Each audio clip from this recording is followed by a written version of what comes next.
the Bodvar. It did work out for him in the end, but now we are going down into the losers side of the bracket, and it is going to be Sphynx up against 1.31. I've seen both of these players in action, and looks like we have a ditto on our hands. Looking at the lobby at the moment, it is Ryu up against Ken, who both mimic the abilities of Petra. Petra. Which, yeah. They both mimic the abilities of Petra. And you know, like, your Sphynx, like, I think his highest PR was number 2. An amazing player, like, definitely knowledge. He's a Mordex player, so he knows how to play gauntlets. He's also played a lot of Fate. He definitely has experience in the orb. But you know, in recent times, he just hasn't been as strong as he has in the past. And I think that's because he hasn't been playing the game as much, just hasn't had the opportunity to. 1.31, or the math equation here with us is that he's an up-and-coming player. I don't think he has any top 8s. Yeah, he doesn't have any top 8s at this moment. 3, 2, right now, 1, a lot of players would assign him rank demon status, but you know, Sphynx, like, I've seen these guys go head-to-head before, and I honestly think 1.31 here has a chance to kind of take it. Does have a chance indeed, but at the moment these two kind of schmooving and grooving about.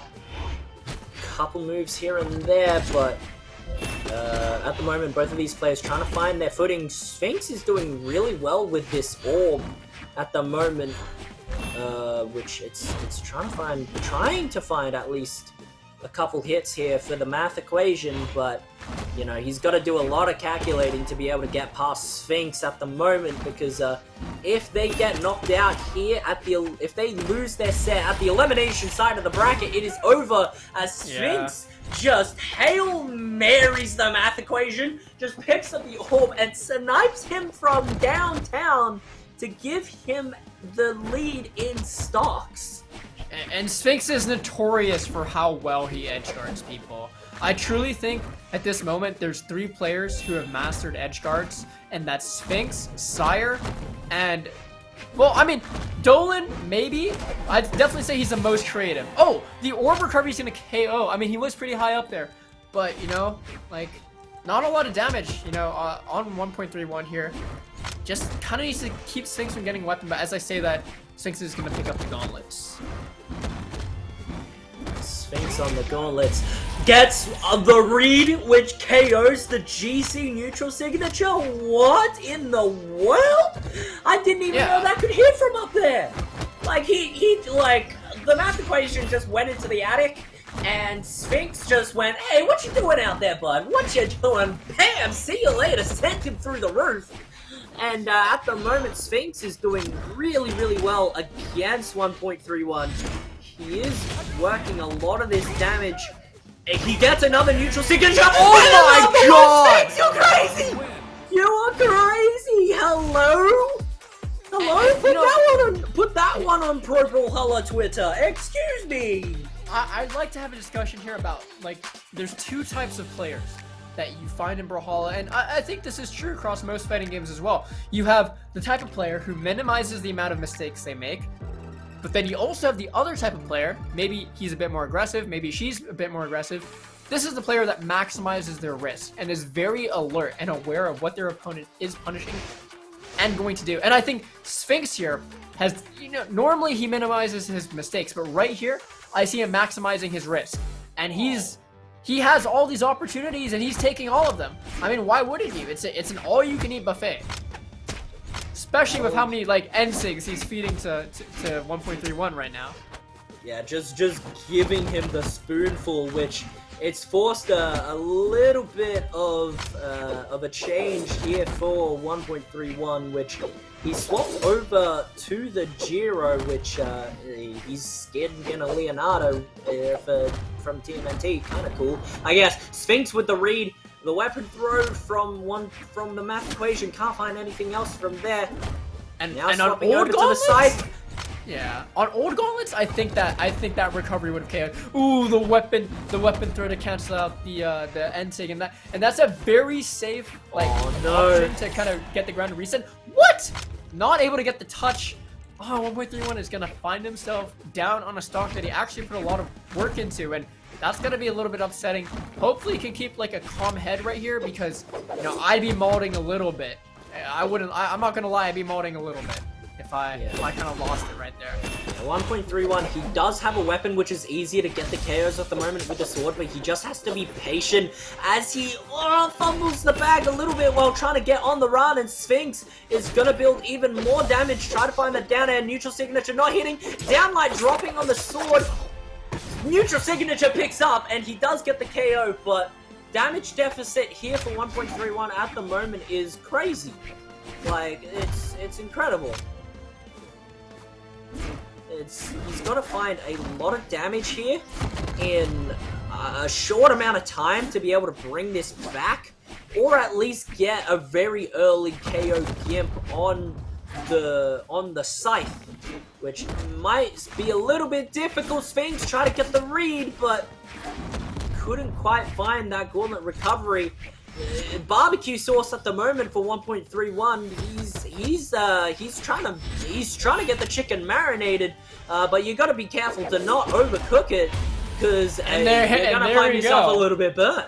You know, when Sphynx is grilling, he's cooking. He is cooking, and you know, like if you're 1.31, like yeah, you're just over a bit. You just overcooked there a bit. Like, not much you can really do.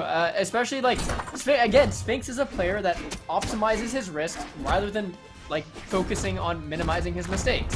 Oh no! Yeah, by the there we time, go. Like, by the time that the math equation has chopped up the carrots and has put it in the bowl, Sphynx has the whole entire meal prepared. He is just 1,000 steps ahead, and to be able to just do this at such a quick rate is incredible. Finally, we have the level 100 Mordex come out for 1.31. Can he bring out the change? But at the moment, Sphynx is just he's just way too deadly at the moment. Yeah, definitely. I mean, Sphynx is, half of the time I think when he throws out these reads, he's not actually, he's a good player, he does think about it, but right now, I don't think 1.31 is challenging him on these reads, so he's able to just kind of throw them out as 50-50s, and you know, if they hit, free recovery, you know, like that's cool and all, but with the amount that he's able to throw out, this can't just be Sphynx reading him. I don't want to downplay Sphynx, good player, but I think we gotta keep it real here and say that like Sphynx is kind of doing just the 50-50 gameplay right now, and 1.31 really needs to capitalize off of that because there's some opportunities for an insane amount of damage, especially when you're dittoing him on gauntlets here. Pound. Potentially another one. There is another one, and it's not looking good for the math equation. He's just not able to figure out the answer to this problem. The problem called Sphynx. There's too many letters in Sphynx. I want numbers. This isn't algebra. This is Brawlhalla. What are we on? Yeah, I mean, okay. The dodge game is getting a bit better from 1.31. I mean, maybe he's studied a bit and had like taken a bit of some math lessons, figured out like, okay, gotta stop Sphynx with his 50-50s. You know, the algebra is telling me, all my academics are telling me, and there we go. The ground recovery is gonna KO. Yeah, I mean, pretty even damage. He's got maybe like a third of the equation right. Now he just has to figure out the rest of it in this game 3. He needs to survive not only getting 3-0'd, but avoid getting yourself knocked out of the tournament itself, as we are on elimination side. Oh, he's trying to get a huge read there, but Sphynx gets 2 side airs, and that all is put 1.31 on tournament stock. And Sphynx is an entire stock ahead, basically.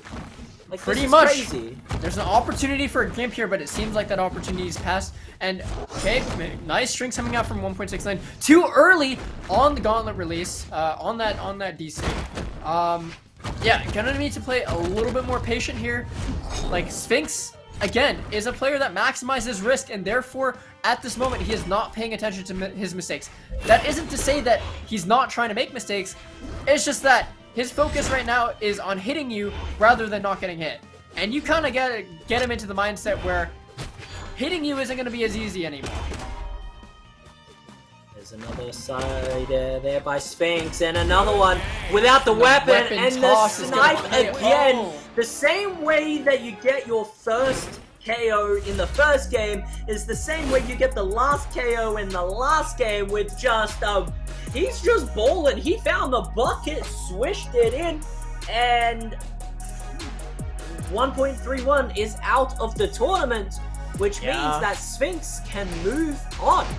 I think 1.31 is going to have to go back to the chalkboard for another tournament, because he's gonna need to figure out the math on that last one. Because if we take a look at the numbers right here, we're gonna see about 220 damage coming out from the gauntlets, and not even 100, not even triple digits coming out from the scythe, and so I mean, gauntlets versus scythe, I'd expect, you know, scythe is definitely a string weapon. It definitely KOs based off of reads. But in this state, I would assume that one would play scythe over gauntlets.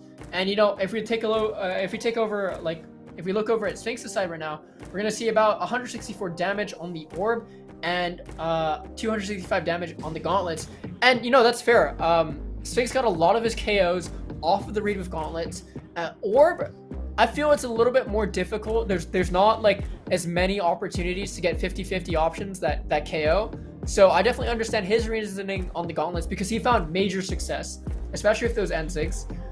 But again, 1.31 definitely had a chance. Like, there were definitely moments where I saw the dream, I saw the potential, I saw the finished equation, but he just couldn't prove it. But we are gonna have to move to a different side of the classroom. We are still staying in the elimination side of the bracket, but we have Reed